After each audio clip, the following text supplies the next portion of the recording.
विशेष करून या प्लॅटफॉर्मवर लोक दिवसभर सक्रिय नसतात. उलट त्यांच्या आयुष्यातील काही विशिष्ट क्षण ते या डिजिटल जगासाठी राखून ठेवतात. दुपारी 12 ते 3 हा वेळ जिथे ऑफिसमध्ये काम करणाऱ्यांना लंच ब्रेक मिळतो, तर घरात असणाऱ्यांना थोडी निवांत वेळ मिळते. या वेळेत आजूबाजूला फारसं कोणी नसतं आणि म्हणूनच ही वेळ अनेकांसाठी गुपित संवादाची संधी बनते. दुसरी वेळ म्हणजे रात्री 10 ते 12.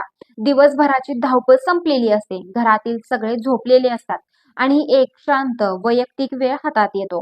या शांततेत अनेक जण त्यांच्या भावनांना, विचारांना आणि कधी कधी अपूर्ण राहिलेल्या नात्यांना व्यक्त करतात.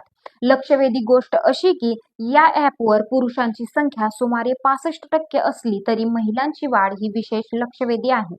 गेल्या 2 वर्षात महिलांची संख्या तब्बल 148% वाढली आहे.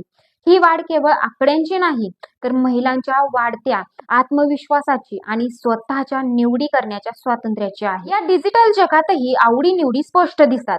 पुरुष प्रामुख्याने 25 ते 30 वयोगटातील महिलांशी संवाद साधण्यात उत्सुक असतात, तर महिला 30 ते 40 वयोगटातील आर्थिकदृष्ट्या स्थिर असलेल्या पुरुषांना पसंती देतात, जसे डॉक्टर, चार्टर अकाउंटंट किंवा वरिष्ठ अधिकारी. यावरून दिसून येतं की भावनिक जोडणीसोबतच स्थिरता आणि सुरक्षितता ही महत्त्वाची ठरते.